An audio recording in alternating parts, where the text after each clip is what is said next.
नमस्कार मित्रांनो।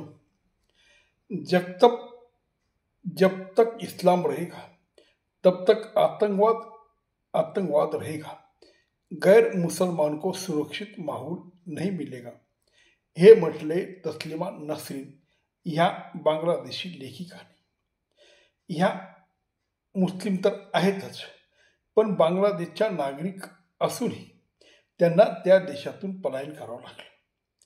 खरं तर जेव्हा बाबरी मस्जिद इथल्या कारसेवकांनी पाडली त्यानंतर बांगलादेशमध्ये दंगली उसळल्या आणि मग त्या ठिकाणी बहुसंख्य हिंदूंना टार्गेट करण्यात आलं, त्यांना मारण्यात आलं, त्यांचे घरं जाळण्यात आली, त्यांच्या बायका मुलांना त्रास देण्यात आला, काही खूनसुद्धा पाडण्यात आले आणि हजारो मंदिरं त्या ठिकाणी पाडण्यात आली।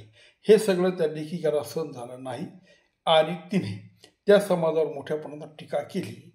पण ती टीका त्या आतंकवादी समूहाला सहन न झाल्यामुळे त्यांनी तस्लिमा नसरीन या लेखिकेला तनसे जुदाची धमकी दिली आणि मग त्यांना तिथून पळून जावं लागलं, कारण तिथल्या सरकारने त्यांना कुठलंही संरक्षण दिलं नाही। त्या भारतात आल्या, भारतात त्यांनी आश्रय घेतला आणि नंतर त्या इंग्लंड अमेरिकेकडे निघून गेल्या। आता तसं सध्या त्या भारतात आहेत।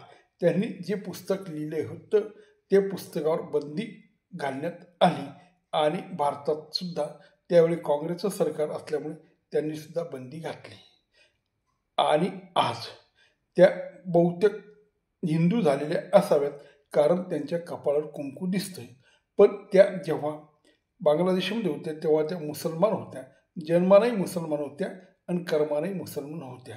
पण जेव्हा जिहादी त्यांना धमक्या द्यायला सुरुवात केली, एक मानव प्राणी म्हणून आणि मानवता म्हणून त्यांनी त्या अत्याचाराला विरोध केलेला होता, त्यांनी धर्माला विरोध केला नव्हता। पण मुस्लिम समाजाचे एक वैशिष्ट्य आहे, जेव्हाही त्यांना विरोध करण्यात येतो तो ते समजून येत नाही आणि इस्लामला विरोध केला असं म्हणून ते तनसे जुदाचा नारा देतात। त्या पद्धतीने त्यांना नारा दिला आणि त्यांना त्या देशातून पळून जावं लागलं। मित्रहो, ही कथा बांगलादेशमध्ये नाही, ही सगळ्यात जगभर आहे। ज्या ज्या ठिकाणी इस्लामवर प्रश्न निर्माण करण्यात येईल, प्रश्न उभा करण्यात येईल, प्रश्न विचारण्यात येईल आणि इस्लाम धर्माची चिरफाड करण्याचा कोणी प्रयत्न करेल आणि त्यांच्या मोहम्मद साहेब पैगंबर यांना कोणी वेगळ्या पद्धतीने त्यांच्यावर टीका करेल किंवा त्यांच्या चरित्रावर शिंतोडे उडवेल, म्हणजे सांगणारी जी व्यक्ती आहे ती फक्त त्यांच्या चरित्रामध्ये काय चुकीच्या गोष्टी आहेत हे सांगण्याचा प्रयत्न करतं आणि त्यांच्या आयुष्यामध्ये त्यांनी कशा पद्धतीने हा धर्म पुढे आणला आणि ह्या धर्मामध्ये कशा कशा अशा प्रथा परंपरा त्यांनी राबवल्या की ज्याच्याने बाकीच्या समाजाला मोठ्या प्रमाणात त्रास झाला। जो मुसलमान नाही त्या व्यक्तीला एक तर त्यांच्या बहुसंख्य मुसलमान देशातून निघून जावं लागलं किंवा इस्लाम धर्मात यावं लागलं किंवा जिजिया द्यावा लागला, असा जो प्रकार झाला। त्यामुळे जे मानवतावादी लेखक होते ते मुस्लिम असूनही त्यांनी त्या धर्मावर प्रश्न उभे केले आणि मग हे मानवतेवर प्रश्न आहेत, हे मानवी समाजाचे जे कायदे कानून आहेत त्यांना झिडकारलं जातं, त्यांना काडीमोड समजलं जातं आणि लोकशाही यांना कुठेही मान्यता मिळत नाही आणि सगळी झुंडशाहीचं सरकार आहे। झुंडशाही समाज त्यांना पाहिजे त्या पद्धतीने दुसऱ्यांना राबवत असतात आणि जेव्हा त्या गोष्टीला विरोध केला की मग धर्मावर हल्ला झाला, इस्लामवर हल्ला झाला, पैगंबरावर हल्ला झाला, अल्लाचा अपमान झाला, अशा पद्धतीने नारे दिले जातात आणि मग त्याच्यातला तनसे जुदाचा नारा फार मोठा प्रसिद्ध असा नारा आहे की त्या नाऱ्याने समोरच्या व्यक्तीचा जीवच घेतला जातो। तेव्हा मित्रहो, ह्या तस्लिमा नसरीन यांनी जे वरती म्हटलं आहे ते 100% खरं आहे आणि त्याच्यात काही चुकीचं नाही, पण त्या बिचारीला इकडे तिकडे लपून आयुष्य काढावं लागतं। ह्याच पद्धतीने अमेरिकेत बी काही लोक निघून गेले आणि त्यांनी तिथं बसून मोठ्या प्रमाणात आजकाल ते व्हिडिओ बनवतात, इस्लामवर टीका करतात। अर्थात ती टीका नाही, खरं तर इस्लाममध्ये ज्या काही चुकीच्या गोष्टी आहेत तो सांगण्याचा त्यांचा प्रयत्न आहे. आणि आज ग्लोबल जगाच्या दृष्टीने ज्या परंपरा इस्लाममध्ये आहेत त्या सोडून देण्यात याव्या. जे कुराणमध्ये लिहिलेलं आहे ते बरंचसं दहशतवादी निर्माण करणारं साहित्य आहे.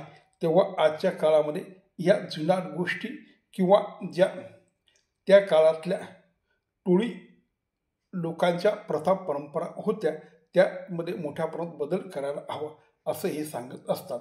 पण जे इस्लाममध्ये आहे, जे कुराणमध्ये लिहिलेले आहे त्याच्यात एका शब्दाचाही बदल होणार नाही. आणि त्यांनी ज्या ज्या प्रथा परंपरा आहेत, जे जे त्याचे वचने आहेत ते तसे आजही चालू राहतील असा अट्टहास मुसलमान धरत असतो. आणि त्यामुळे मुसलमान धर्मामध्ये आणि इतर धर्मामध्ये नेहमी वादविवाद होतात आणि त्याचे रूपांतर मोठ्या प्रमाणात कधी कधी दंगलीत बी होते. पण आपण बदललं पाहिजे.